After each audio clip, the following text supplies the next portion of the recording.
ঝিনাইদহে গৃহবধূকে হত্যার অভিযোগে স্বামীর বিরুদ্ধে মামলা না নেয় ঝিনাইদহ কুষ্টিয়া মহাসড়ক অবরোধ করে বিক্ষোভ করেছেন স্বজন এলাকাবাসী। তবে আত্মহত্যার প্ররোচনার অভিযোগে মামলা নেওয়ার আশ্বাসে সড়ক অবরোধ তুলে নেওয়া হয়। পুলিশ জানায় সকালে ঝিনাইদহ কুষ্টিয়া মহাসড়কের শৈলকুপা উপজেলার ভাইট বাজার এলাকায় বিক্ষোভ করেন নিহতের স্বজন এলাকাবাসী। সড়কে গাছ ফেলে অবরোধ করেন তারা। এতে যান চলাচল বন্ধ হয়ে যায়। পরে পুলিশের হস্তক্ষেপে সড়ক অবরোধ তুলে নেন তারা।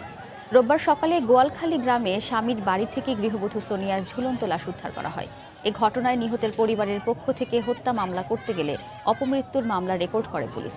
এ ঘটনায় জিজ্ঞাসাবাদের জন্য শ্বশুর শাশুড়িকে আটক করা হলেও পরে তাদের ছেড়ে দেওয়া হয়। এর প্রতিবাদেই সড়ক অবরোধ করে বিক্ষোভ করা হয়।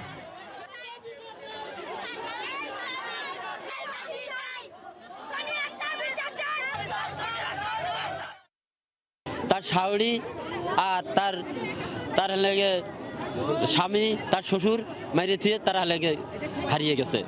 থানায় কেস দিতে গেছি, কেস নিইনি, তার জন্য আমরা রোড অবরোধ করেছি। আমাদের বিচার হবে না, গরিব মানুষ, আমরা এর ফাঁসি চাই। সুতার রিপোর্টে প্রমাণিত হয় যে সে নিজে আত্মহত্যা করেছে। এরপরে আমরা ঘটনার পরিপ্রেক্ষিতে আমরা একটা ইউডি মামলা রুজু করি, যেহেতু সে নিজে আত্মহত্যা করছে। কিন্তু ইউডি মামলা রুজু করার পরের পরিপ্রেক্ষিতে আমরা একটা ডায়েরি পাই, সেই ডায়েরিতে লেখা আছে তার মৃত্যুর জন্য কে কে দায়ী।